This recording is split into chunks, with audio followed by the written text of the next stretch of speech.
Imrama shikues të Klan Kosovës, mirë se takohemi me orën e fundit, në cilën në ballë për ballë do të debatohet për pensionet e veteranëve të luftës. Ftuar janë sekretari i përgjithshëm i Ministrisë së Punës dhe Mirëqenies Sociale, si dhe ai i OVL-s, Faton Klinako. Në Kosova Direkt do të jemi në kryeqytet ku do të raportohet për gjobat e reja që parasheh ligji për rregullimin e trafikut. Tani shoferët do të paguajnë më shumë para nëse bëjnë kundërvajtje. E nga sporti, padyshim se do të ndjekim atë që ngjau në Ligën e Kampionëve, e cila sot ka filluar me fazën grupore. Po ashtu gjatë emisionit të sonte do të ndjekim edhe disa materiale që kemi përgatitur, por një pjesë do e veçojmë. Kosova e ka shtuar prodhimin e grurit gjatë këtij viti, sipas statistikave të Ministrisë së Bujqësisë, për nevojat e banorëve nevojitet të importohen vetëm 13% e grurit. Reperi shqiptar Noizi ka mbetur i plagosur në një përleshje me armë zjarri në mes grupeve Baba Stars dhe OTR. Incidenti ka ndodhur rreth orës 17 tek parkingu i hotelit Swiss Diamond në Prishtinë. Dogana e Kosovës ka arritur që këtë vit të mbledhë 22 milion euro, më shumë se sa projekcionet buxhetore të parapara për këtë vit. Zëvendës kryeministri Branimir Stojanović po kërkon hapjen e kishës ortodokse që gjendet në kampusin universitar. Kërkesën e bëri derisa mori pjesë në pastrimin e objektit të papërfunduar, ku ditë më parë u ndes një zjarr. Super ofertë në Komodita Home. Blej Nutrifest 1000 për vetëm 79 euro dhe fito falas setin e ëmbël Natyra Ceram në vlerë prej 34 euro. Set tenxherësh me sipërfaqe jongjitse nga Ceramika për vetëm 44 euro. Komodita Home. Ndjehu komod.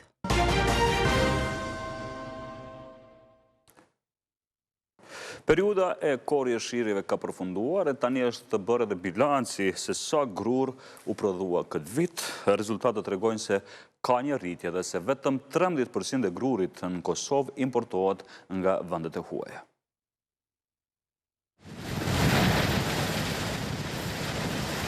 Nga momenti që ndes kombaje në fund qershor, nuk e ndalon deri në ditët e fundit të korrikut. E sikur ky veprojnë të gjithë korrësit e grurit. Periudha një mujore e korrjeshirjeve është etapa më rëndësishme për të gjithë ata bujq të cilët kanë mbjellë nëpër arat e tyre grur. Kjo pasi nga kjo, edhe përfitimet nuk mungojnë. Fitimet janë, nëse shohim në fazën e përgjithshme, kështu fitimet janë, për arsye se njëri duhet me punu diçka. Megjithatë, këtë vit ka qenë pak më vështirë, fitimi ka qenë më i vogël se tjera vite, mirë, po në përgjithësi mirë është ne jemi të kënaqur si familje sigurojmë ekzistencën të bazë të në punën. Kulturë e cila ja vlen mu punu me ta, kushtet atmosferike si vjetë në kanë nimu, korrjeshirjet kanë qenë të organizuar mirë, nuk kemi pas pengesa as nga treshnat atmosferike, as nga kombojat. Rendimenti ka qenë mesatarisht i mirë, do thotë të une ka arrit 4000 kg për hektar, pavarësisht të disa ma ullë, disa ma lartë, ka orë të mesatorja, 4000 kg për hektar. Ndërsa të që korën këta bujq, e dërgojnë për pika të ndryshme mbledhëse të cilën ose e marrin miell, ose e marrin parat e gatshme. E mbledhësi më i madh i këtij rendimenti është fabrika Emsilosi, e cila gjendet në fshatin Xërze të komunës së Rahovecit. Kto bëhet zbrazja e kamioneve, të gjithë kamioneve të lëndës sport, konkretisht grunit. Tash fillimisht ne kem mostra të mirë. Çdo kamioni të grunit mirën mostra. Dhe klasifikohet në bazë analizave të shpejta, analizave që i kem me një laborator të shpejt, dhe bëhet klasifikimi i grunit dhe deponimi i tina në silosin për kac. Na, si shihet këtu, na jemi pranë silosave të grunit, që kanë një kapacitet pranues prej 52.000 tonëve grun për një mbajtje. Kjo fabrik veç mbledhjes bën edhe prodhimin e miellit të cilin e konsumojmë.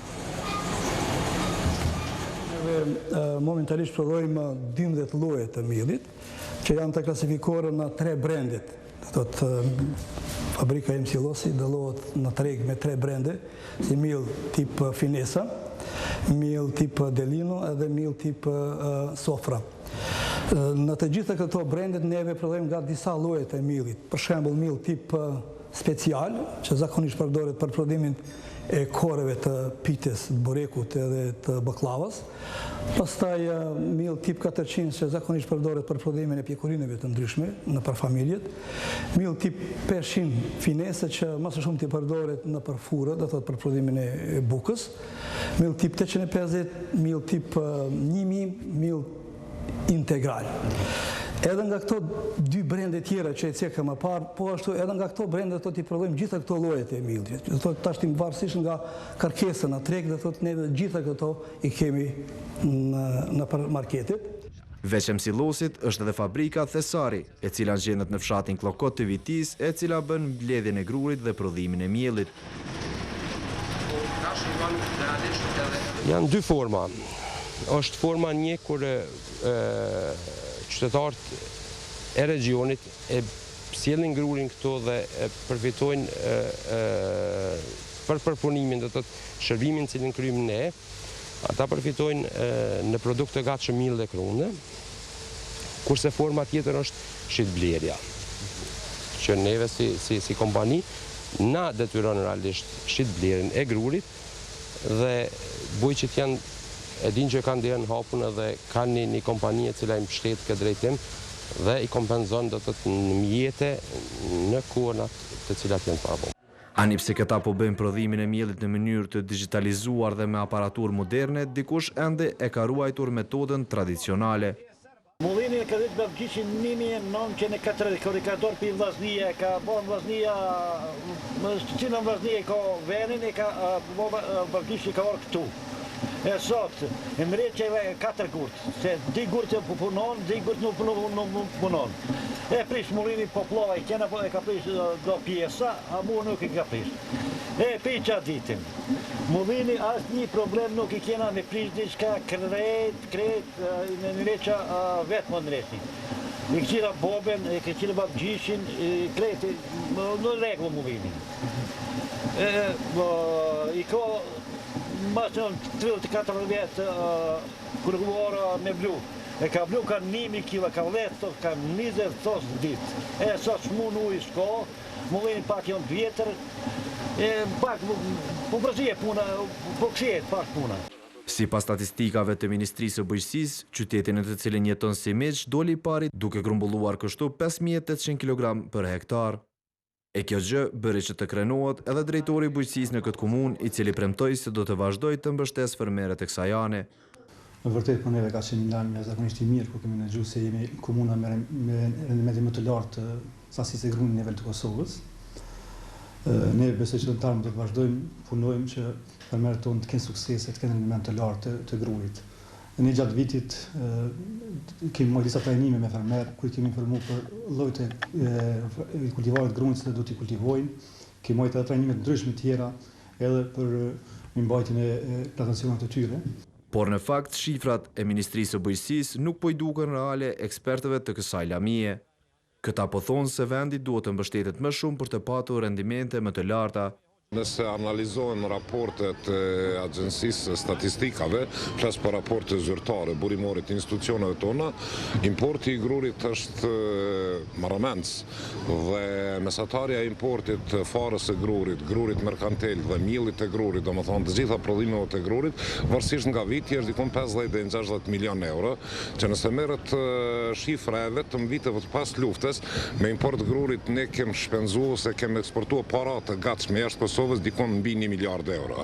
Është vërtet e llahtarshme, është e tmerrshme kjo shifër, duke pas parasysh konditat tona agroekologjike, të cilat vërtet mundsojnë një prodhimtari shumë më të lartë, më stabile dhe më të qëndrueshme të kulturës së grurit, por ngel detyrë imediate e institucioneve vendore. Nga Ministria e Bujqësisë thonë se vetëm 13% e grurit këtë vit do të importohet nga vende të tjera. Nga kjo sipërfaqe e cila është korë, që thash për 80.800 hektarë, me një rendiment për 4.410 kg, i bie që Kosova ka prodhuar, në tërë Kosovën është prodhuar dikon 358.000 ton grur, ndërsa nevojat janë 410.000 ton grur në vit për konsum.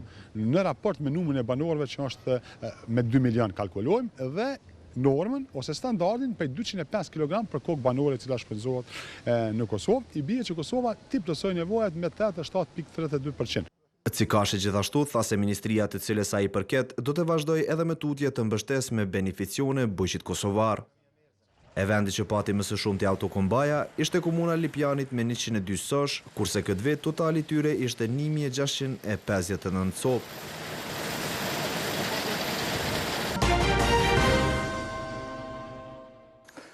Deri sot I kemi parë duke sharë njëri tjetrin nëpërmjet teksteve të këngëve, por sot ata u kapën dhe u rrahën mes vete. Raperët Kozman e Noizi madje përdorën edhe armët, ku në një kronik me detaje nga kjo ngjarje se kush psoi, kush mbeti I lënduar, do e përcjellim vazhdim nga kolegu im Valion Rashidi.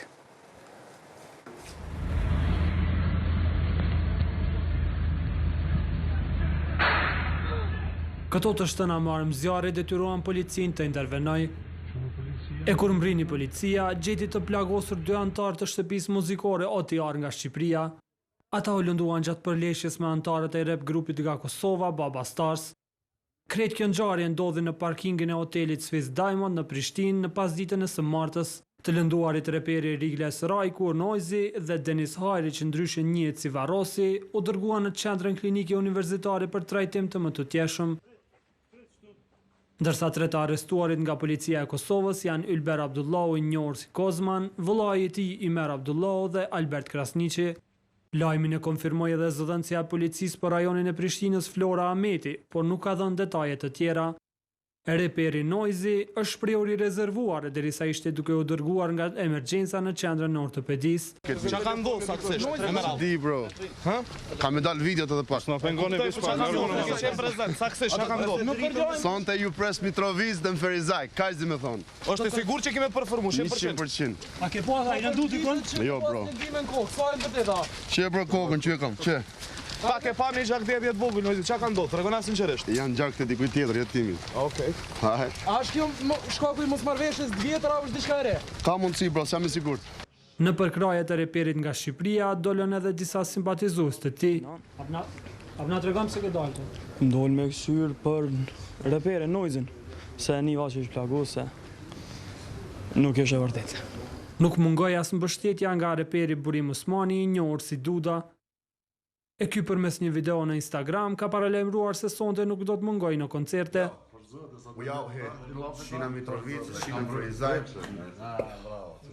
Njëri nga koncertet në të cilët kishte për të performuar Noizi ishte edhe në qytetin e Mitrovicës, për kuptuar se a ka shkuar që të mbaj këtë koncert apo jo, si dhe për detaje më shumë rreth kësaj që ka ngjarë sot. Ne do të lidhemi në linjë telefonike me kolegun tonë Vlorian Halili që gjendet në qytetin e Mitrovicës. Nuk e di nëse është duke na dëgjuar. Mirëmbrëma Vlorian. Mirëmbrëma kushtrim. Atëherë ju jeni në Mitrovicë, është Noizi atje apo jo? Deri në këtë moment nuk kemi kur gjë prej Noizi. Disa prej organizatorëve të koncertit kanë dalë dhe kanë treguar që Noizi nuk vjen. Mandej kanë dalë ka treguar për atë që Noizi do të vjen. E rëndësishme është që videot tina o po diçka konkrete. Deri në këtë moment nuk kemi prej Noizi. Tjetër organizatorët e koncertit në Ferizaj, që ka pas me majt Noizi mas Mitrovicës, na kontaktuan pak më herët ekipon tonë dhe treguan që Noizi sipas tyre është rrugës, sipas fjalës në rrugës për Ferizaj. Që do me thonë, Noizi një nënan ka thonë që po vjen Mitrovic, po s'ka ardhur deri në këtë moment, tjetër nëna është të thonë që është të shkuar në Ferizaj, mirë po, as atje nuk ka diçka konkrete. Ekipa jonë po pret edhe disa momente këtu, pastaj për të transferuar në Ferizaj për të pa detaje tjera sa do të performoj apo jo Noizi. Vlorian, ju e përsjellni më shumë këtë botën në cilën edhe është Noizi. Ka pas më herët konflikt, diçka të cilën edhe nuk e mohoj në videon që pa më parë, por as nuk e pohoj. Keni njohuri ju për raportet që kishte Kozman me Noizin? Realisht, Kozman edhe Noizin nuk është që kanë pas raportet në zehta mes njëri tjetrit, po fakti që duhet përmendur është se Kozman I takon grupit Baba Stars, ndërsa Noizi atje. Kam pas problemet moja mes vete para disa vitesh në aeroportin e Zyrihit në Zvicër, ku kam pas një përleshje të madhe mes vete. Kjo, do me thonë, pyetja jonë ka qenë e gazetarëve në momentin që kemi takuar Noizin kur ka dalë për emergjencës, se a është e mundshme që kjo ka qenë ajo mosmarrveshja paraprake që ka pru deri sot bërë me ndodh kjo që ndodhi sot në njërin prej hoteleve luksoze të Prishtinës.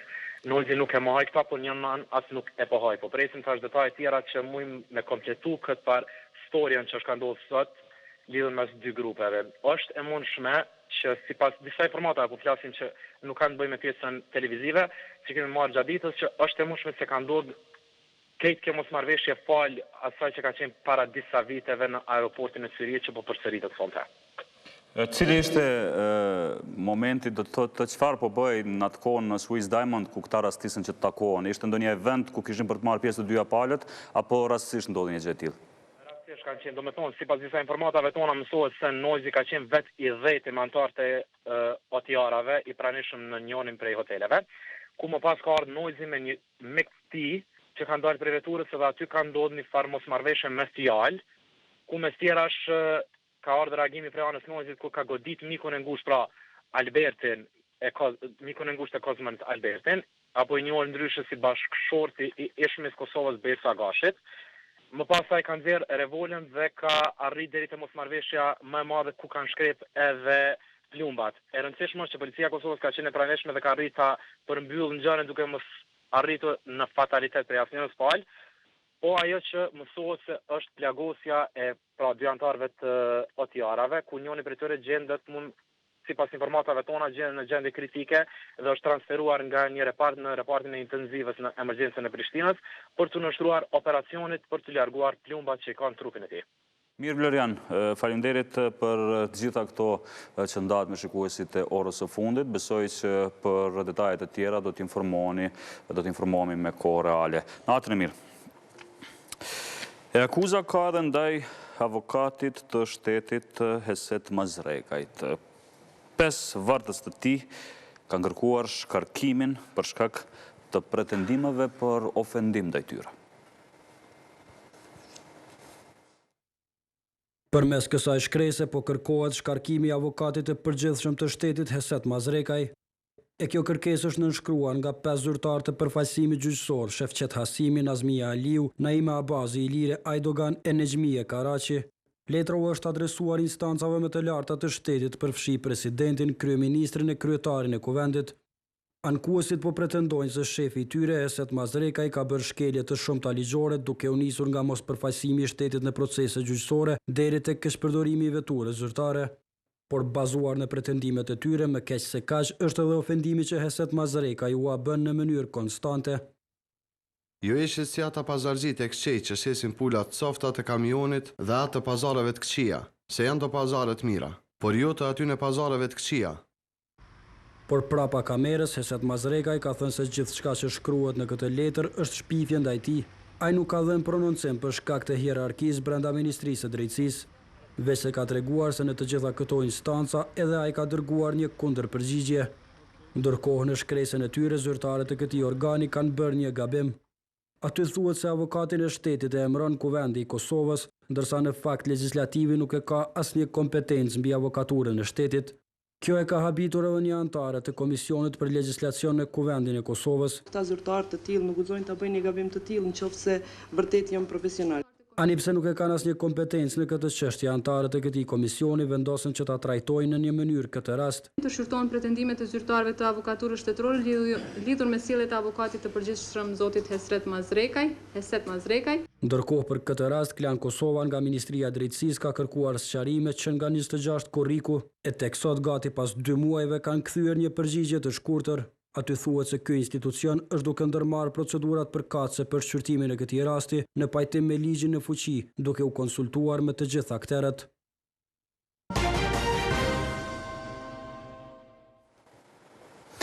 Shkelja e rregullave në komunikacion tani do të gjobitet me vlerë më të madhe të parave.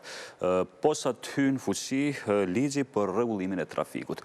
Për më shumë informacione rreth kësaj shumë të rëndësishme, sidomos për ata që ngasin vetura, do të lidhemi me kolegën tonë Arjeta Draga, e cila do na jap informacione më shumë. Mirëmbrëma Arjeta, po kalojmë linjën tek ju. Mirëmbrëma, kushtrim edhe për ju në studio dhe për gjithë shikuesit e orës fundit, faktikisht pos gjobave që do tipen, ky ligj parashet edhe një sër çështjesh tjera, për cilat do të flasim me ekspertin e komunikacionit zotin Nol Dedaj, i cili sonde është shprehur që realisht ligji është i mangët dhe ka nevojë për ndryshime. Zoti Dedaj, cilat janë ato pika që sipas jush nuk qëndrojnë edhe nuk do duhet të ishin brenda ligjit për rregullat komunikacion? Faleminderit, mirëmbrëma. Unë para vete kam edhe ligjin për rregullat trafikut që javën e ardhshme do të futet në fuqi, njëkohësisht edhe ligjin për patent shofer, të cilat këto dy ligje i kanë dalë prej ligjet të sigurisë që është aprovuar në 2007. Mangësitë e këtyre ligjeve janë që janë përkufizuar disa herë edhe të njëjtat elemente, sikur të ligje për rregullat e trafikut rrugor, ashtu edhe të ligji për patent shofer për fatkeq. Pastaj kemi që janë përkufizuar edhe disa elemente tjera, sikur se është autoudha, është përkufizuar me dyshërita qarkullimit, që do të thotë se nuk është përkufizuar në bazë të standardeve evropiane të cilat janë. Pastaj kemi mangësinë e tina që shpik edhe një rrugë që unë në emër tem nuk e kam ndëgju, është motoudhë që nuk e kam dëgju, përpara ne i kemi thonë rruga rezervuar për automjetet të cilat i ka pas karakteristikat e veta, sot është motoudhë, edhe në ato raste, edhe në këtë rast prap nuk e plotson edhe një përkufizim i tillë nuk ekziston absolutikisht në asnjë ligj. Për fat keq, ky ligj është i përkthyer prej ligjit Maqedonisë. Përkthimi i këtij ligji nuk është bën, nuk i plotson kriteret teknike, për shkak se nuk është përkthyer mirë teknikisht. E kemi njënën prej pyetjeve që e kemi këtu, thotë se ministria vetëm derisa derisa ta gjeni më tregoni gjobat, a janë ato që kanë qenë ose përsa ka ndryshuar edhe a do duhet të ishin kështu? Kishin ndryshu. Gjoba për patent shofer, mungesë të patent shoferit me veti ose në qoftë se nuk posedon ishte prej 500 deri 1500 eurove. Po fatkeqësisht një polic i Klinës, me qenë se jemi në kontakt edhe me policë janë rrugës, Loana me Gjeka, ma qajnë ma dërgojnë një SMS, ku nenin në të njëjtin nen, në pikën 6, i definon që në qoftë se nuk zbatohen ato nene, atër dënohet me 40 euro, që do të thotë në qoftë se personi nuk e pagun 1500 ose 500 euro dhe 1500 atër dënohet me 40 euro, është absurde. Është absurde që do të thotë se nuk ka fare sinkronizim mes përkufizimit teknik të nenit edhe futjes gjobës, me qenë se neni 6 e eliminon të gjitha elementet, të gjitha nenet ose pikat e nenit 326 që... Sa përshtatet me infrastrukturën që kemi në Kosovë këto ligje? Ky ligj nuk i përshtatet me infrastrukturën, me qenë se është e përkufizuar do të nëllë vetëm që është pika e parë 18 ministria përkatëse për transport, që do të thotë është në nëntarmën aty ku përdoret ministria, përdoret fjalia ministria përkatëse për transport, që ajo ministri nuk ekziston fare.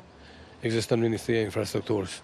Edhe që kjo e nënkupton se ky nen ose ky ligj nuk ka ministri adekuate që do të aprovohet, që do të praktikohet. Quajtet ligj përkthyer, ju më herët keni qenë edhe pjesë e komisioneve hartuese të ligjeve. A nënkupton kjo që ata të cilët e kanë hartuar këtë ligj nuk janë profesional sa duhet? Absolutikisht, unë prej këtij momenti derisa unë kam lexuar ligjin mbi rregullat e trafikut rrugor, këta njerëz nuk janë profesional.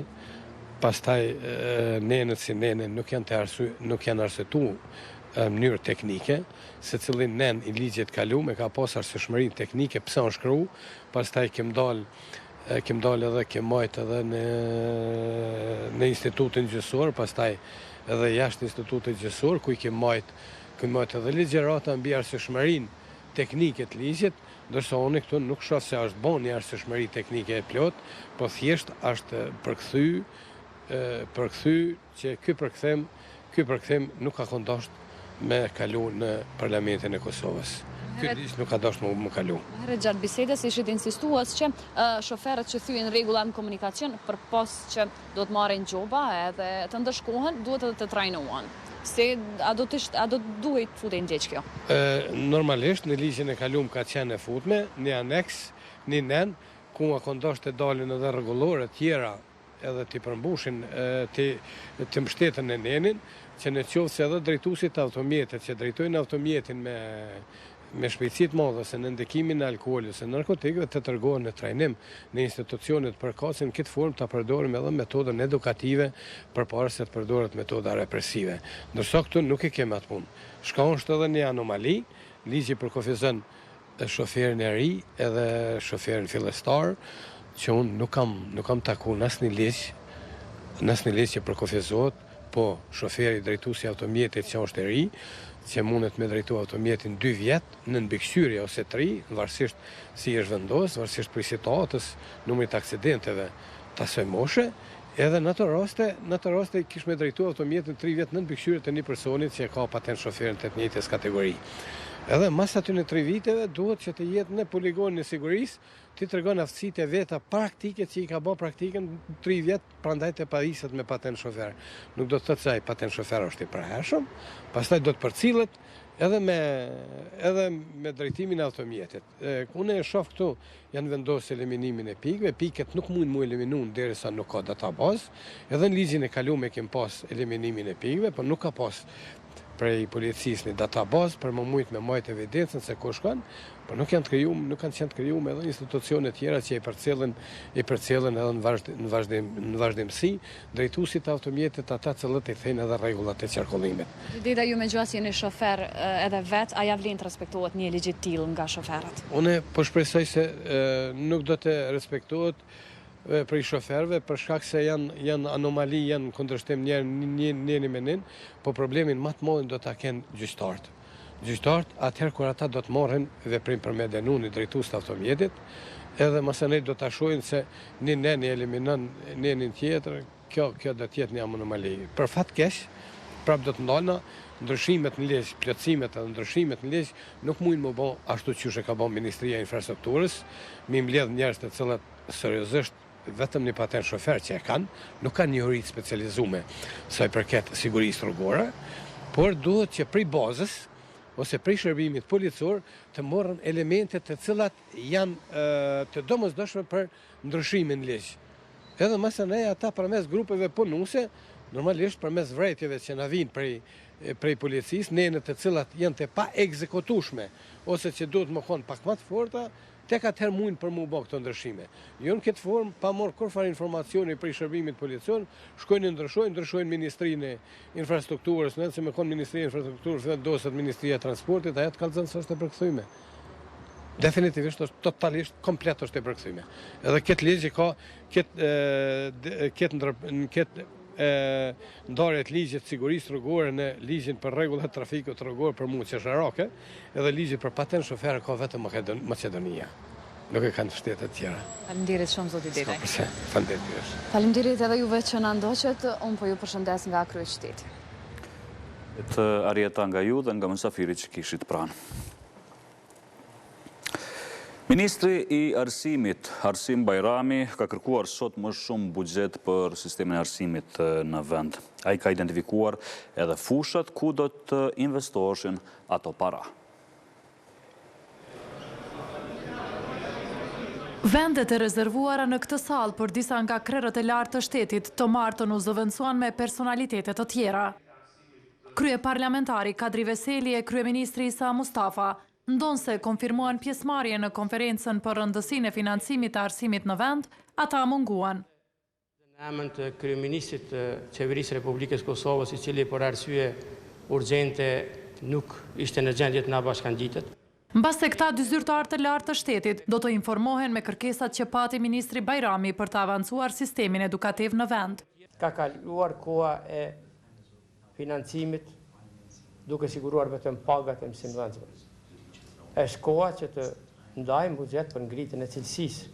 Kreu i digasterit të arsimit e ka të qartë edhe ku duhet të investohen parat. Para niveli shkollave, universiteteve, institucioneve shkollore, e dyta niveli komunal, cili është përgjegjës për arsimin para universitar, dhe e treta niveli qendror.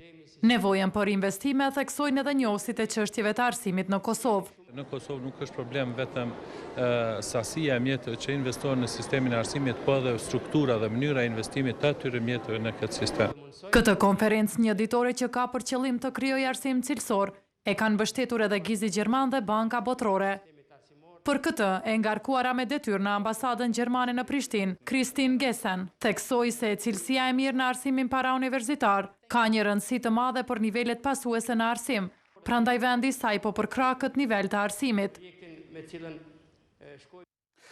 Ndërkohë, në Zhegër është varrosur Fetije Ramadani, nëna e herojit kombëtar Agim Ramadanit. Në ceremoninë mortore u vlerësua lart roli i saj në edukimin kombëtar të herojit. Duke u shprehur ngushëllime familjarëve të gjithë i ranë përreth kufomës së saj. Nënën Fetije erdhën ta përshëndesin për herë të fundit shumë shokë të luftës së djalit të saj Agim Ramadanit e Dashamir. Më pas, kufoma e saj bëhet gati për të nisur për varreza.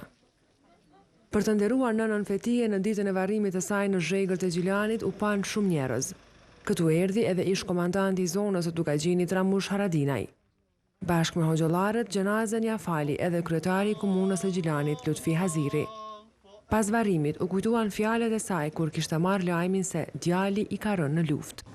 Ne i pas kemi fal djalin lirisë.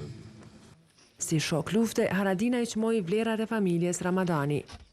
Jemi nda nga nana e një djalit kombit në cilin mburën shqiptarët kudo që jemi. Ashtu si jemi mburë me emrin e Idris Sheferit, ashtu mburën me emrin e Agim Ramadanit. Një ish pjesëtar i UÇK-s, duke kujtuar vullnetin që u dha për luftë, Agimi vlerësoi nënën Fetije për edukimin e tij. Kur na tha se ja vlen të vdiset veç për emrin Kosovë,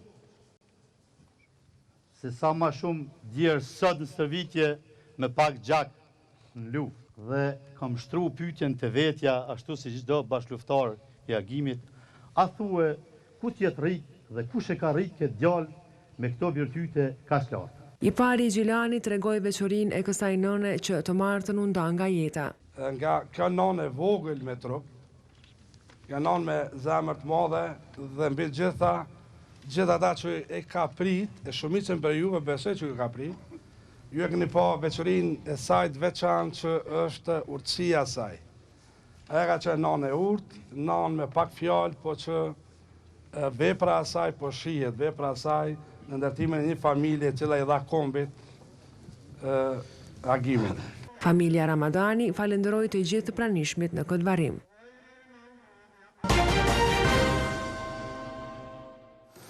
Po kërkohet mbrojtje për kishën ortodokse. Kryetari apo kryebashkiaku i Tiranës, Serien Velia, i qëndron takoi shpendametin në Prishtinë. Doganat kanë thyer një rekord për këto dhe informacionet e tjera, bllokoi lajma me flash. Politikanë e qytetarë ju bashkuan klerikëve në pastrimin e kishës së pambaruar ortodokse në hapësirën e kampusit universitar. Por ky aksion i nisur të shtunën pasi dikush ndezi zjarr brenda objektit po del të ketë synim edhe hapjen e kishës. Këtë kërkoi zëvendës kryeministri kosovar Branimir Stojanović, që i është bashkangjitur për shkopit Teodosje. Stojanović thotë se e kanë të qartë se kjo parcelë është e kishës ortodokse serbe dhe kjo çështje po ka tendencë të politizohet. Mirë po drejtori komunal i urbanizmit të Prishtinë, Libur Naliu, ka mohuar të ketë pasur deri më tani ndonjë aplikim për legalizim të këtij objekti që figuron në listën e atyre pa leje.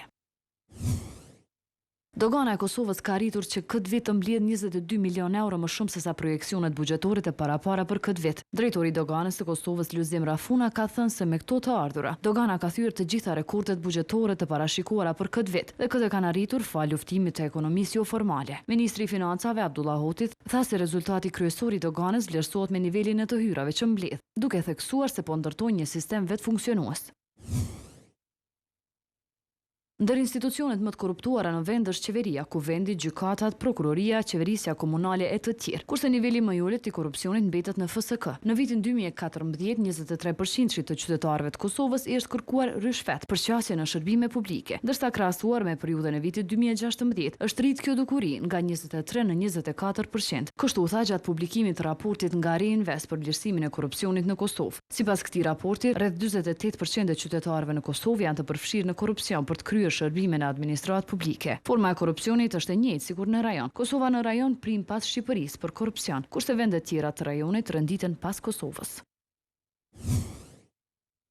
Kryetari i Prishtinës Shpendameti priti sot në takim kryebashkiakun e Tiranës Erion Veliaj. Të dy krerët e kryeqyteteve shqiptare thanë se ky takim ka për qëllim thëllimin e bashkëpunimit dhe shkëmbimin e përvojave mes tyre. Ata diskutuan për mundësitë e bashkëpunimit në shumë projekte që do të ndikonin në përmirësimin e jetës së qytetarëve. Por Veliaj nuk deshi të flasë edhe për një projekt që Partia e Ahmetit e ka platformë politike, atë të bashkimit kombëtar.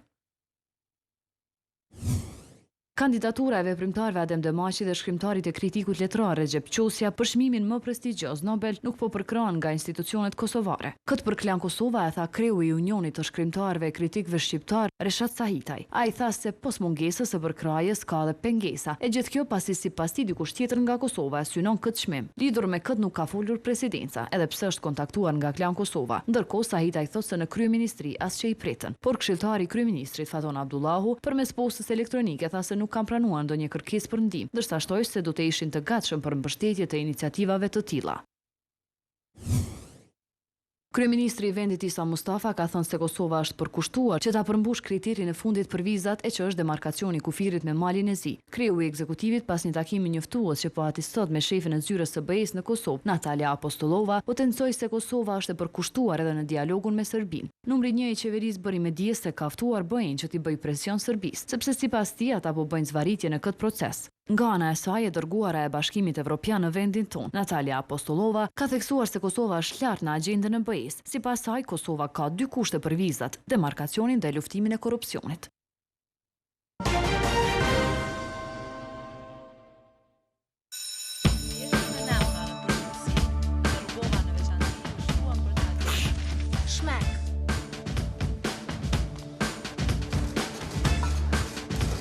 I bashit me shmek.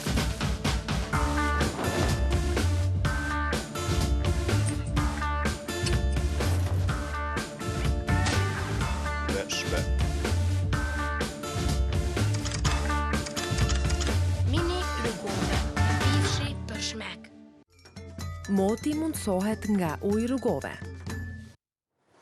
Është koha për parashikimin e motit, e sonte me ne është Genta Cana. Mirë se erdhe, Genta. Mirë se gjeta kushtrim ty. Mirë se po takohemi kështu her pas herë në emision, se në redaksisë më na bie daç. Edhe këto kohët e fundit më ka rënë si shpesh me ardhe dhe në orën e fundit, po sido që tjetë shumë kënaqësi e madhe edhe për mua. Gjithashtu edhe për ne dhe sidomos për shikuesit tanë.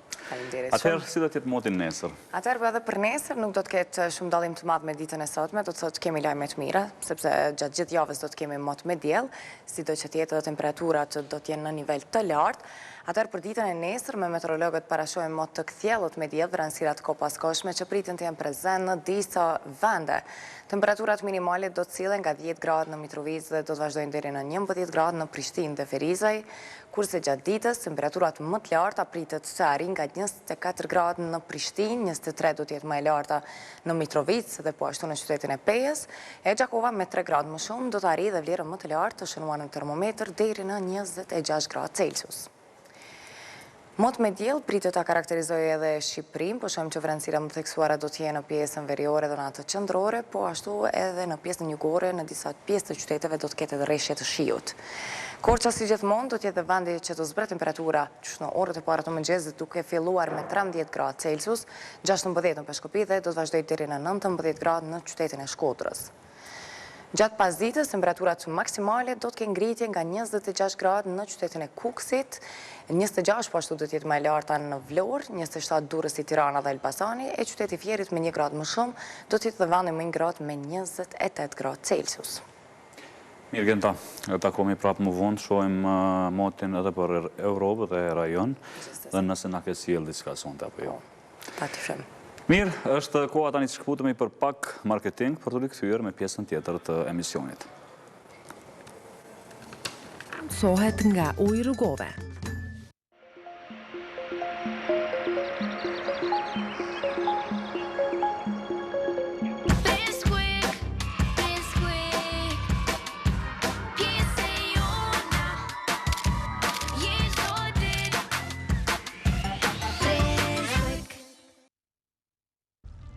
Në tokën e mundësive, aty ku aroma kafes ngjall emocionet e garës, Dhe ju jep shansin që përveç magjisë së shijes, brenda çdo paketim mund të gjeni dhe fitoni skuter, set valizjesh, ormuri, toster, kafe turke 500 gram dhe super premia Renault Twingo. Princi, gjithmonë me befasi.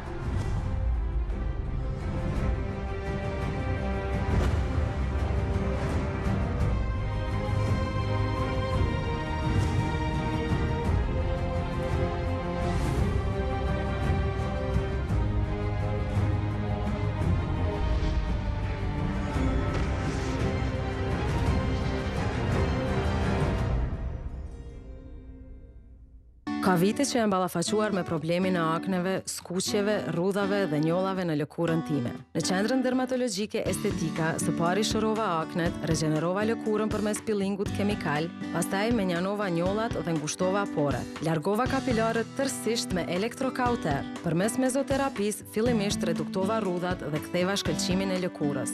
Parandalova rënjen e flokëve dhe rrita densitetin e tyre.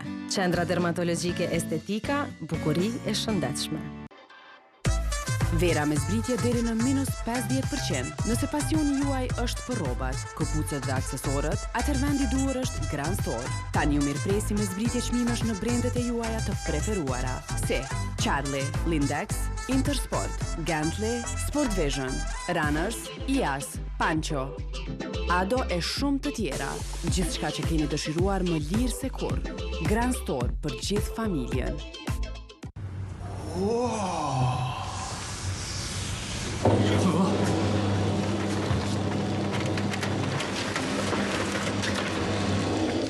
Riko, zgjidhje inteligjente.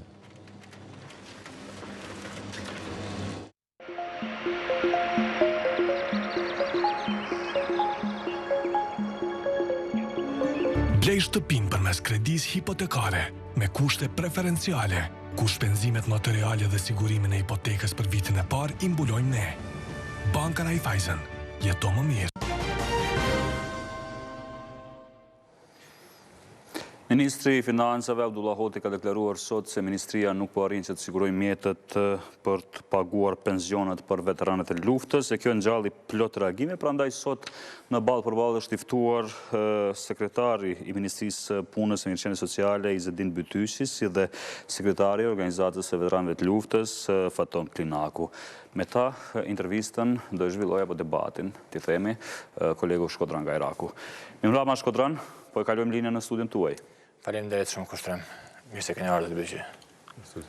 Jo se deklinakë mirë se keni ardhur. Mirë se gjithë.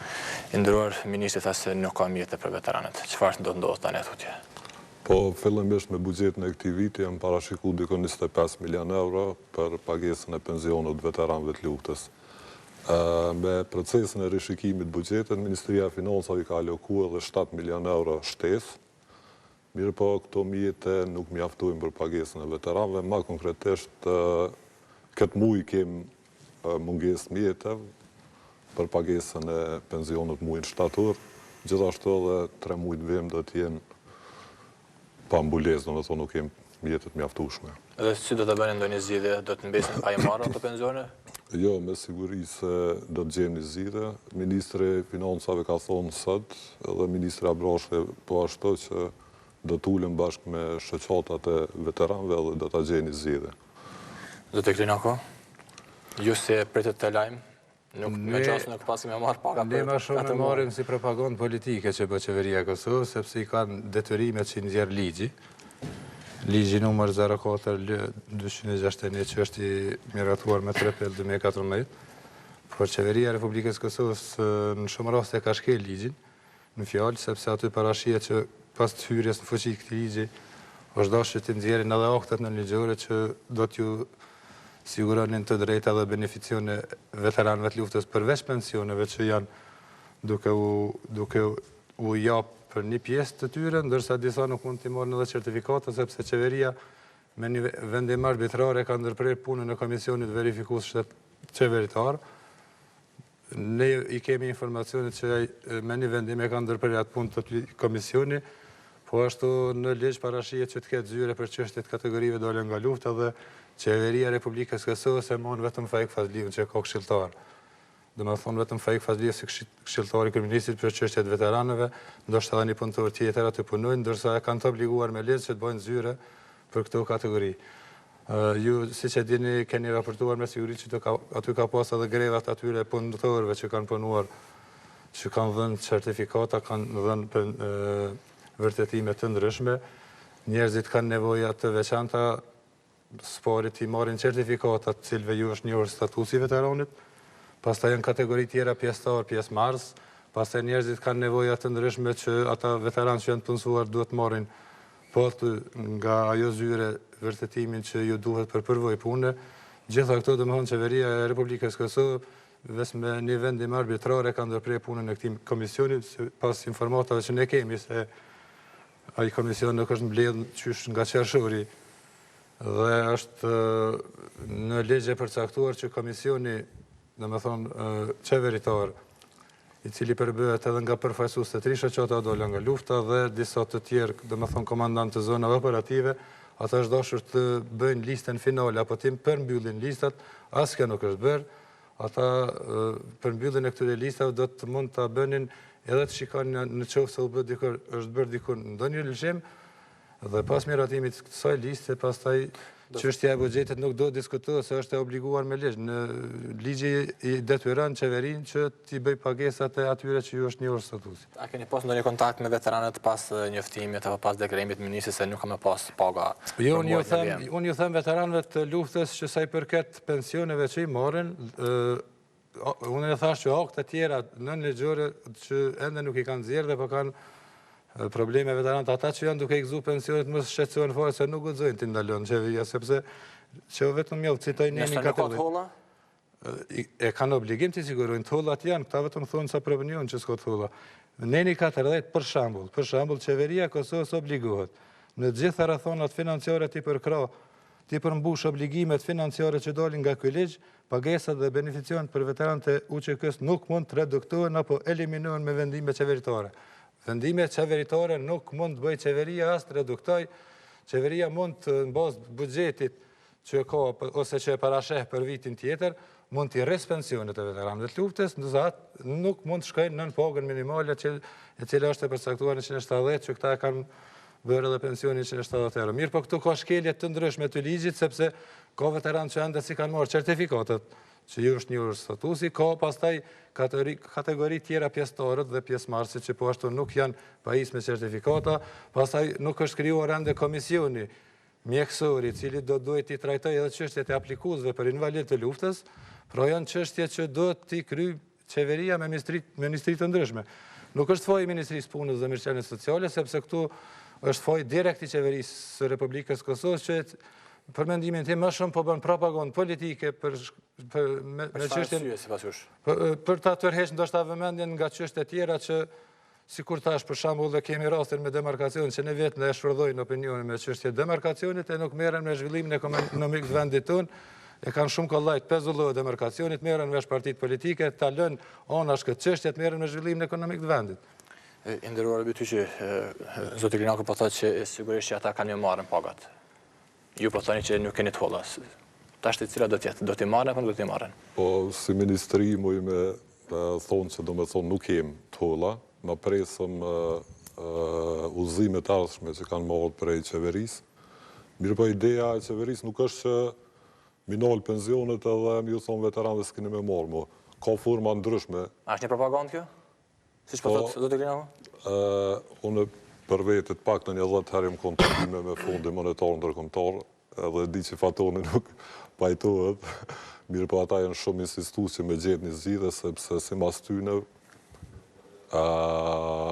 kjo shumë e buxhetit që shpenzohet për pensionet veteranëve e rrezikon marrëveshjen stand-by që është me Fondin Monetar Ndërkombëtar. Unë jam i sigurt që një zgjidhje bashkëresh me shoqatat kena me gjetë, Çfarë mund të jetë ajo? Që të mos marrin fare pagat atyre muajve? Ka opcione ndryshme. Ka opcione për shembull që disa veteran me vazhdu me marrë pensionin, disa tjerë mu kyç programet punësimit përmes dhënies grante ndryshme, po për mu largu sepse e kanë ngarku kogja shumë. Fillimisht janë kohë 25 milion dome, që thash, tani me numrin që e ka arrit, dikun shkon 60 milion. A është edhe përgjithësia juaj që në kynë e mirë planifikimet? Përgjithësia? E juaj, ministrisë tuaj? Jo, ministrisë punës nuk është as pak përgjithësi, sepse na nuk i kemi dhonë certifikatat. Ministria e punës është komisioni qeveritar që i ka dhonë certifikatat e veteranve, edhe vazhdimisht qysh na kanë ardhur veteranët kur kanë apliku për pension, ne i kemi procesu matutja. Kush është dashur me ditë këto paraprakisht?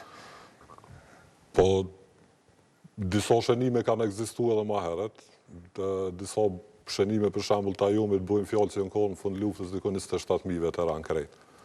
Ndërkohë që tani? Ndërkohë që tani raportin që ka pru komisioni janë 46.000. A janë fryrë listat se edhe ministri tha që është rrit numri i veteranëve dita ditës? Ministri Spari tha se komisioni është qeveritar. Unë e them me përgjegjësi plot që ka pas ndërhyrje politike edhe në fryrjen e këtyre listave, se marrim shembull ka domethënë edhe subjekte ndryshme që kanë futur ndoshta edhe militant partijak nga diaspora. Për shembull kemi rastin e Ministrisë Mbrojtjes që në kuadër zonës Dugaxhinit ka bërë aktivist të Lidhjes Demokratike të Kosovës, ka bërë veteran luftës që kanë jetuar në diasporë. Nuk është i vetmi rast, ka edhe raste të partive të tjera që për shembull ka për shembull edhe të statusi për shembull i aktivistëve të Fundit Velindja 3 nuk ju takon me ligj të gjithëve për shembull me qenë veteranët luftës. Se aty thuhet aktivistët, të me thonë, që janë caktuar nga dikush, do me thonë ata që kanë lidhë mjete, dhe edhe aty është ende pa u përfunduar, do me thonë lista e Fundit Velindja 3, sepse kanë dalë një numër prej dyshit. Janë PDK-s, apo janë... Nuk janë Fundi s'ka qenë i PDK-s Velindja 3, i UÇK-s ka qenë, jo i PDK-s, po i UÇK-s. Partisë, i thatë LDK-s një herë ata të... Unë e thash përmes Ministrisë së Mbrojtjes, në kuadër zonës Dugaxhinit, ka pas fryrje më të madhe të veteranëve. Dhe me thoni, kanë bo aktivistët partijak, dhe fryrën e kanë bo ndërhyrjet politike. Në këtë rast, përgjithësit plot, as pa kur farmare, them Isa Mustafa dhe Hashim Thaçi. Sepse ata kanë bërë presionin më të madh, ndoshta edhe në Fejk Fazliun që ka qenë sekretari e komisionit, dhe në komisionin vetë që t'i fusin ata që ndoshta me ligj nuk mund t'ju takon statusi veterani luftës. Sepse ligji parasheh që veterani luftës është ai pjesëtari i ushtrisë shqiptare të Kosovës që ka qenë, domethënë, deri në përfundim të luftës. Do të jetë veteran. Ata që e kanë ndërprer, për shembull, nuk e ka përfundu luftën, atyre ju takon statusi bile kategoria 3, pjesëmarrës. Ata që kanë kontribu ju takon statusi pjesëtar. Dhe këtu nuk kanë ditë edhe më bë dallimin, sepse kanë thonë sa më shumë kush e nin veten u që kë aplikoni, dhe kanë aplikuar njerëzit, pastaj është çështje pas Por roli i komisionit që është përbërë kryesisht nga veteranët, nga ish pjesëtarët. Nuk është bërë nga strukturat komanduese të ushtrisë shqiptare të Kosovës, prej, domethënë, komandantit të zonës dhe vargjet e tij deri në Togja apo diku edhe në skuadra. Është domosdoshmë struktura komanduese zona, brigadat, batalionet, kompanit, Togja dhe skuadra. Komision kanë qenë veteranët, a kanë mund të parandalu fryrjen e listave? Kanë qenë secili do t'ja përgjegjësi për nënshkrimin që ja ka dhënë dikujt statusin apo nënshkrimin atij aplikacionit që ka bë, dhe nuk është çështje as e jonë atash, e as e qeverisë, se kush nuk e meriton, sepse janë organet e drejtësisë që do të merren në këtë çështje. Qeveria ka detyrim ligjor që t'i bëj pagesat atyre që është njohur statusi. Nëse diku ju ka njohur padrejtësisht, janë organe tjera që duhet merren në këtë çështje. Por tani nuk janë tollat. Tollat janë kanë propaganda politike këta. E di unë shumë mirë që tollat kanë qenë edhe janë se këta i kanë humbur 25 milion vitit kaluar.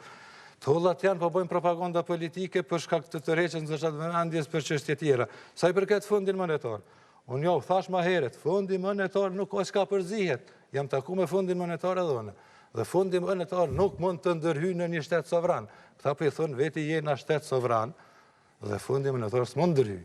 Fundi monetar mund të propozoj diçka. Sa i përket asaj çështjes që veteranët që të sistemohen apo të trajnohen rreth çështjes, jo që të trajnohen apo të sistemohen. A mund të sistemohen, po a mund nëpërmjet granteve të ndryshme. Le t'ja u gjejnë nga një vend pune të ndershëm, që paguhet edhe vetë veterani pse ta marrë pensionin këtë duke... A mund të bëni një gjë të tillë? Ai do të punësoj, do ta merrte një pagë dinjitetshme dhe funit nuk do të... Pra jeni të gatshëm të hiqni dorë nga pensionet për të marrë një vend punës? Po nuk është çështje personale ime. Po flas për të tjerët. Unë nga ata që keni pasur kontakt. Ashtu e parasheh edhe ligji. Veteranët e pa punë marrin pension. Veteranët që nuk përfitojnë për shembull pension tjetër nga buxheti i Kosovës. Kështu është ligji.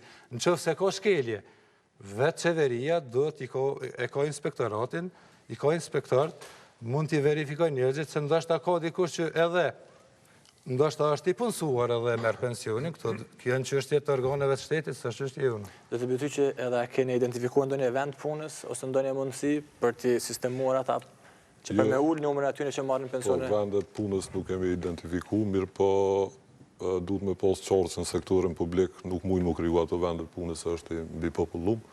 Mirë po thash për mes programe ndryshme të punësimit, edhe për këta me siguri kemi me pas asistencë prej partnerëve ndërkombëtar. Kur duhet kryet nga se tash veç në muajt e ardhshëm nuk paska pagesa, nuk paska pensione ose paga për ta? Këto janë opcionet janë. Nuk po them sigur që kanë me shku krejt me marrë grante, mirë po këto janë disa prej opcione, edhe besoj që do ta gjejmë një zgjidhje. Jo besoj, po me siguri do ta gjejmë. A ka gjasa me mbet në një muaj pa marrë paga hiç? Nuk isha me thonë, nuk besoj. Pra nuk që janë ka ndonjë shqetësim, ndonjë rrezik, se megjithatë ju po gjendin një zgjidhje. Jo, është rrezik, bëhet fjalë se nuk po folim vetëm për këta 2-3 muaj që kanë mbetë, mirë po edhe për vitin e ardhshëm. Do të thotë rreziku është edhe për vitin e ardhshëm, mëse pas.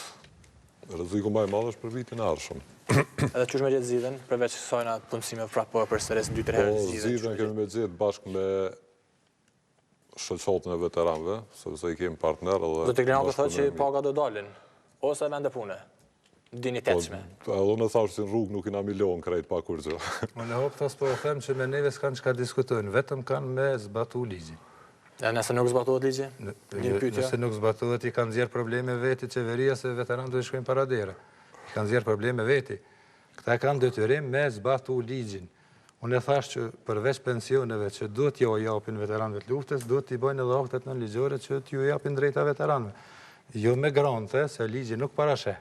Ligji parasheh që t'ju ndihmojnë përveç pensioneve dhe këtyre të drejtave tjera, ligji parasheh që t'ju ndihmoj veteranëve me grante edhe për shkak të ndonjë biznesi që mund ta bëjnë ata ekonomik, dhe pastaj është çështje, pastaj unë e thash, është çështje e organeve tjera që t'i hetoj njerëzit se a marrin edhe pension edhe janë punë, apo është çështje? Unë besoj që shoqata e veteranëve për fund ka me na ndihmu, do me thonë duke kuptu situatën financiare në cilën ndodhet qeveria, edhe kemi me bashkëpunu për me gjetë një zgjidhje cila kish me kone knaqshme edhe pranueshme edhe për veteranë. Faleminderit shumë. Faleminderit shumë dhe ju zoti Klinako. Faleminderit edhe ju shikues të nderuar. Vazhdoni që ndroni edhe me tutje me orën e fundit. Faleminderit Shkodran, faleminderit gjithashtu edhe nga mysafirët që kishte në studio.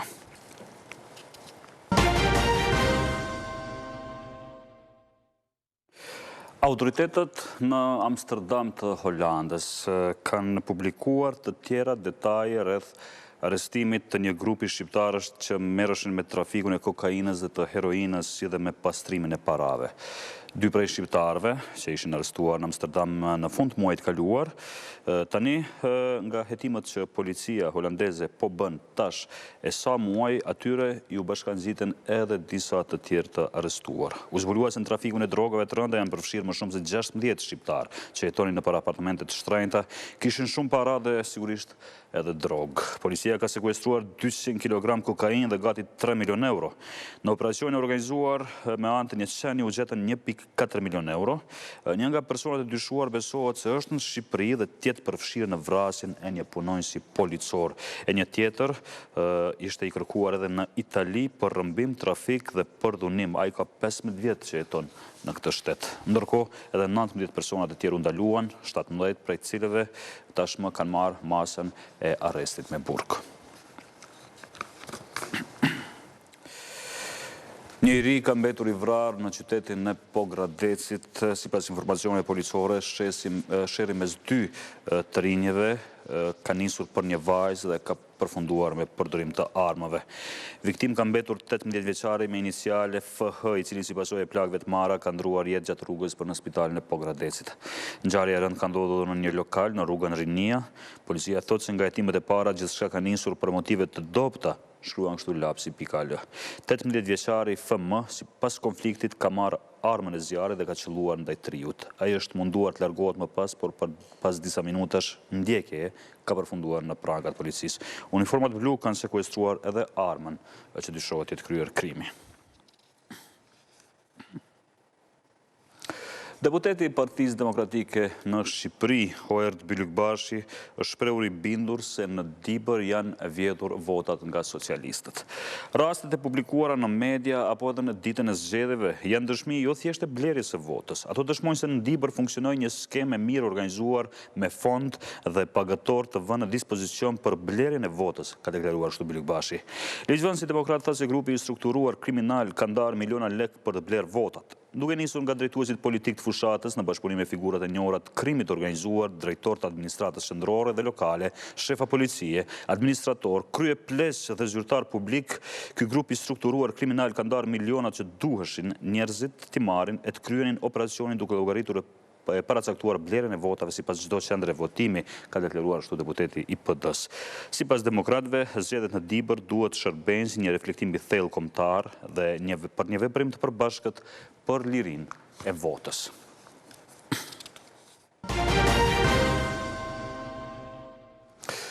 Jemi tani me informacionet nga arena ndërkombëtare. 3 persona u arrestuan në Gjermani gjatë ditës së sotme me dyshimet se janë dërguar për të kryer sulme nga të ashtuquajturit Shteti Islamik.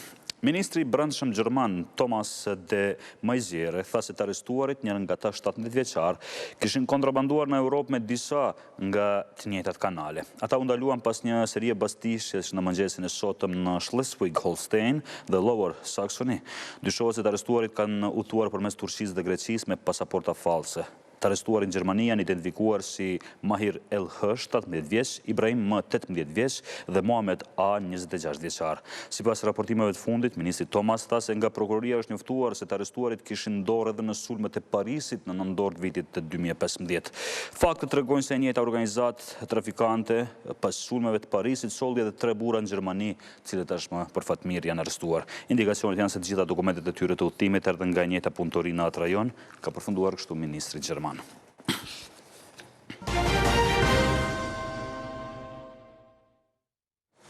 kronik na dërgon në Shtetet e Bashkuara të Amerikës, atje ku po vazhdon debati nëse Hillary Clinton është në gjendje të vazhdojë garën për presidentet vendit, kjo pas të lasheve që u shfaqen me shëndet. Situatën po e shfrytëzon në maksimum oponenti i saj, Donald Trump. U detyrua të publikoj diagnozën se vuan nga pneumenia pasi u largua në gjendje të plogësht nga ceremonia përkujtimore e viktimave të 11 shtatorit. E këtë shfrytëzoi më njëherë kundër kandidatit Donald Trump, duke quajtur atë si të paaft për të udhëhequr me SBA-n. Edhe ekspertët e politikës amerikan kritikuan kandidatën demokrate për presidente të SBA-s për këtë gjë. Ata kërkojnë sqarime pse ajo tentoi të mbante fsheht sëmundjen. I think they are actually playing it pretty well, which is they're being relatively quiet. Unë mendoj se ata në të vërtet janë duke punuar mjaft mirë. Ata kanë qenë relativisht të qetë dhe i kanë lënë media të pyesin pyetje të vështira në fushatën e Clintonit dhe të bëjnë punën e fushatës së Trump për ta. Dhe Trump mund të përqendrohet në shumë gjëra të tjera si të përgatiten dhe për debatin i cili është edhe 2 javë. Gara e Clinton për në shtëpinë e bardhë ka qenë e dyshemt, kjo nga që janë ngritur shqetësime rreth shqetësive të saj, të cilat janë vënë në pa përmes vendimit për përdorimin e serverit privat në vend të atij shtetëror, përderisa ka shërbyer si diplomatja kryesore e administratës së Barack Obama. E përveç ndikimit të sëmundjes sipas ekspertëve të politikës, Clinton ka humbur shumë edhe me deklaratën e saj duke ofenduar votuesit e Trump, e cila i quajti një tuf mjeranësh. Për këtë, kjo e fundit kërkoi edhe falje publike.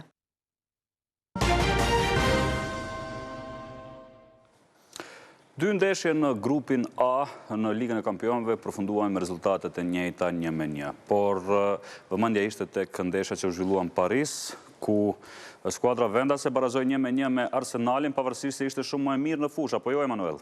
Ishte shumë më e mirë, fajtori kryesor për këtë barazim është Edinson Cavani, që 3 herë apo 4 herë ishte i vetëm me portier, por shënoi vetëm një herë. Megjithatë, sportin do ta nisim me një kronik tjetër, ku më 15 tetor do të zhvillohet maratona e parë në Kosovë, e cila nis nga Gjakova dhe përshkon rrugën prej 42 kilometrash deri në qytetin e Bajramcurit. E qëllimi i kësaj maratone që organizohet nën patronatin e kryetares së Gjakovës është promovimi i bukurive natyrore të Malësisë.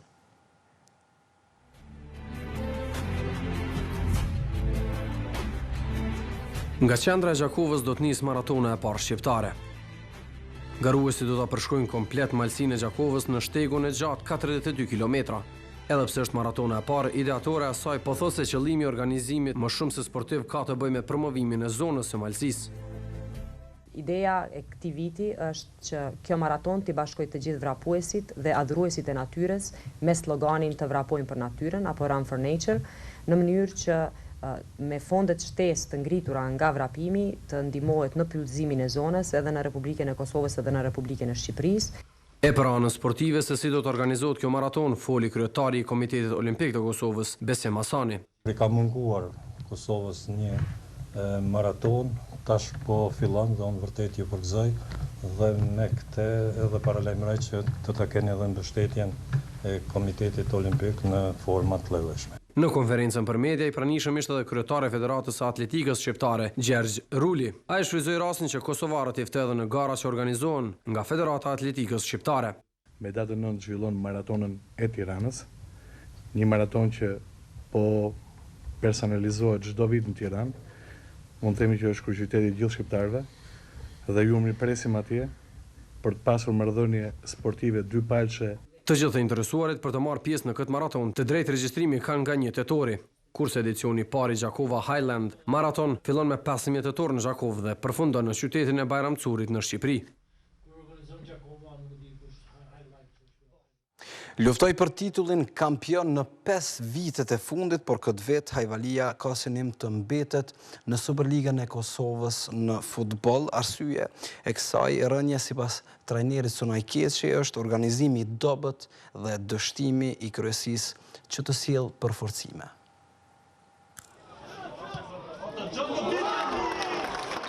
Endoqën Ferronikellin deri në fund në luftën për titull të kampionit. Megjithatë, në edicionin e ri të Superligës gjërat kanë ndryshuar rëndësisht për Hajvalin. Ata pas 4 gjirove janë skuadra e fundit në tabel dhe atë me vetëm 1 gol të shënuar. Por në skuadër kanë mbetur vetëm 2 futbollistë nga 11 vitet e kaluar. I kemi afruar disa lojtarë, të them të drejtën, lirisht na kanë mashtruar. Në fillim në stërvitje, na u kanë ndodhur që janë lojtarë të mirë, por koha se ka lyp, po shihet edhe për rezultate ku prej 4 ndeshjeve kemi vetëm 1 pikë. Sido që tjetë sipas trajnerit ka edhe një fajtor tjetër për këto rezultate negative. Se qenë organizimi më i mirë kishim pas më shumë pikë, 4-5 pikë ose 6 pikë, po për shkak organizimit të dobët, për shkak të zvoglimit të buxhetit, të them ashtu drejt mujor, kemi rënë në këtë deficit edhe të lojtarëve edhe të pikëve. Për pas organizimit për lojtarët problem po paraqet edhe fusha ku po i bëjnë përgatitjet, që është në gjendje të rëndë. Po stërvitim këtë fushë, ku vjetë kemi stërvit në fushë kryesore. Kjo është handicap për ekipin, por është organizimi i klubit, përgjithësi organizimi i klubit që vjetë ka qenë më lart se si vjetë dhe kjo ka ndikuar zakonisht shumë. Babaj po shpreson që Hajvalia do të jetë në gjendje që si vjetë të ikë barazhit dhe rënjes nga Superliga. Synimi jonë është që të ikim barazhit, tash nuk besoj që do jetë shumë e lehtë, do jetë shumë e vështirë.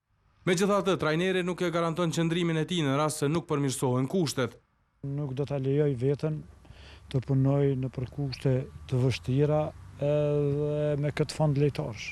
Prej 4 ndeshjeve të zhvilluara këtë sezon, Hajvalia ka psuar 3 humbje, ndërsa 1 herë ka barazuar. Takimin e radhës ata e zhvillojnë në Gjilan kundër Dritës. Në vazhdim do të shohim detajet e disa prej ndeshjeve kryesore që u zhvilluan sonte në Ligën e Kampionëve. The first touch for Anka Di Maria. Champions League nisi me Super Derbin Paris, Arsenal që prodhoi gol në minutën e parë. Edinson Cavani dhaj përsi princave. Me këtë rezultat përfundoi pjesa e parë tek në minutën e 78 erdhi barazimi. Alexis Sanchez qëlloi cakun në këtë llovi për 1-1. Fajtori më i madh për këtë barazim është Cavani, që 3 herë dështoi vetëm me portierin. Krejt ndryshe ishte në Camp Nou. Super Lionel Messi shkëlqeu me hat-trick në fitoren e lartë 7-0 kundër Celtic. 2 golat të tjerë shënoi Suarez dhe nga një tjetër Neymar Iniesta. 2 gola më pak në portën kundërshtari i çoi Bayern Munich në Allianz Arena. 2 herë Kimmich dhe nga një herë Lewandowski, Miller e Bernat e mposhtën portierin e Rostov për rezultatin 5-0. Në përballje tjera Bazili barazoi 1-1 me Ludogorets, me të njëjtin rezultat 1-1 përfundoi edhe Benfica Beşiktaş, Napoli si mysafir mpushti Dinamo Kiev 2-1, ashtu si Atletico Madrid 1-0 në shtëpitë e PSV. Përballja Manchester City kundër Borussia Mönchengladbach u shty për të mërkurën shkak i shiut. Kushtrim këtu e mbyllim për sonte nga sporti, shihemi nesër. Natën e mirë. Faleminderit Emanuel, besoj që edhe nesër do të kemi ndeshjet e Ligës së Kampionëve në sport.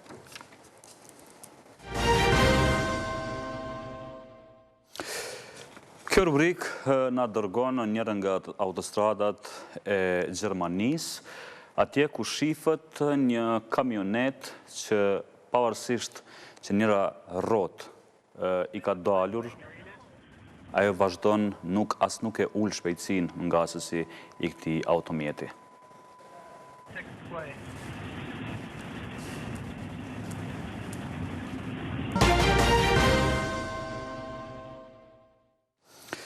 Në fakt, për në cënë ndoshta do të ishte edhe kjo video që do të shohim në minutën e çuditërave, por është edhe i çuditshëm fakti se si ka shpëtuar një person për fare pak sekonda, apo të cindat e sekundit nëse mund të themi. Përderisa ishte duke bërë një akrobacion, ai shpëton një makine që lëvizte me një shpejtësi relativisht madhe dhe ja befasohet atë vetë në momentin kur e sheh që përpaksa nuk u godit nga makina.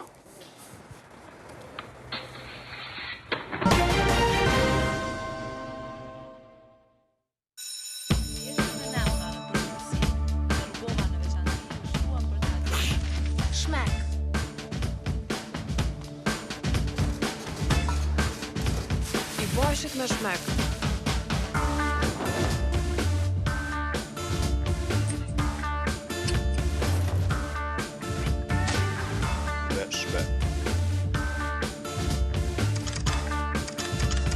Mini rrugove, pifshi për shmek. Moti mundsohet nga ujë rrugove. Parashkimin e motit për ditën e sotme do të na e tregoj Genta përsëri në studio. Mirë se gjeta kushtrim përsërimi, mbrëma edhe njëherë për gjithë shikuesit e orës së fundit, atëherë pa unë bërkohë shohem parashkimin e motit për gjithë ata që janë interesuar për territorin e Kosovës, sa i përket ditës së sotme, atëherë ekspertët parashojnë mot kryesisht me diell, do ketë vranësirat kopaskoshme, ku vranësirat më theksuara do të jenë në pjesën perëndimore. Temperaturat më të ulta pritet të shënojnë nga 10 gradë në Mitrovica dhe do të vazhdojnë deri në 11 gradë në Prishtinë dhe Ferizaj. Ndërsa gjatë ditës temperaturat më të larta do të arrijnë nga 24 gradë në Prishtinë, 24 po ashtu do të jetë më e larta në qytetin e Ferizajt, e Gjakova me 2 gradë më shumë do të jetë vendi më i ngrohtë me 26 gradë Celsius. Vranësira e shi në Shqipëri. Po, për dallim nga Kosova, po shohim kushtrim në Shqipërinë që do të ketë vranësira më të shumta se tek ne, do të ketë intervale me diell, po ashtu po shohim që në Korçë dhe në Gjirokastër pritën edhe rreshtet e lehta të shiut. Mu atje pra në Korçë do të regjistrohet temperatura minimale në mëngjesin e hershëm me 13 gradë Celsius, 15 në Kukës, 19 gradë do të vazhdojnë në Shkodër. E gjatë ditës temperaturat do të arrijnë nga 27 gradë në qytetin e Durrësit, 27 po ashtu do të jetë më e larta në Tiranë, Elbasan dhe Sarand, e qyteti i Fierit me 1 gradë më shumë do të jetë vendi më i ngrohtë me temperaturën më të lartë që do të regjistrojnë në termometër deri në 28 gradë Celsius. Nga Shqipëria e shohim tani Prishtinën përgjatë 6 ditëve vijuese, parashkimet po na tregojnë që moti i kthjellët me diell do të na përcjell gjatë 3 javës, ku nga java ardhshme pritën edhe rreshtet e lehta të shiut. Sipas këtyre rreshjeve normalisht po shohim që temperaturat do të kenë zbritje. Temperaturat më të ulta do të shënojnë nga 11 deri në 14 gradë Celsius, maksimalit 22 deri në 27 gradë Celsius. I rikthemi sërish grafikës të teritorit të Kosovës për gjatë 3 ditëve vijuese, parashkimet po tregojnë që moti kthjell dhe me diell do të na përcjell gjatë gjithë këtyre 3 ditëve. Temperaturat minimale do të shënojnë 11 deri në 13 gradë e maksimalit 24 deri në 27 gradë Celsius. Moti mundsohet nga ujë rrugove. Super ofert në Komodita Home. Blej Nutrifest 1000 për vetëm 79 euro dhe fito falas setin e embë Natyra Seram në vlerë prej 34 euro. Set të nxjerrësh me sipërfaqe jo ngjitse nga qeramika për vetëm 44 euro. Komodita Home. Ndjehu komod. Në orën 11 do të mbahet mbledhja e komisioneve parlamentare, në fakt me kryetarët e komisioneve parlamentare në salën e Kuvendit të Kosovës. Ndërkohë, Ministri i Infrastrukturës Lutfi Zharku së bashku me kryetarin e komunës së Podujevës Agim Veliun do të bëjnë inaugurimin e fillimit punimeve në projektin në zgjerimi i rrugës nacionale tek rreth rrotullimi Besi Podujeve, dhe kjo do të jetë pra në orën 11. Do të ketë edhe shumë aktivitete gjatë ditës sotme, por ato do i kemi në kohë reale gjatë edicioneve tona të lajmeve. Emisionet tona pra mund të në ndiqni në Facebook me emrin Ora e Fundit, e për çdo gjë mund të na shkruani në email adresin ton orafundit@klankosova.tv. Do të takohemi sërish si çdo herë në orën 23. Natën e mirë. Natën e mirë.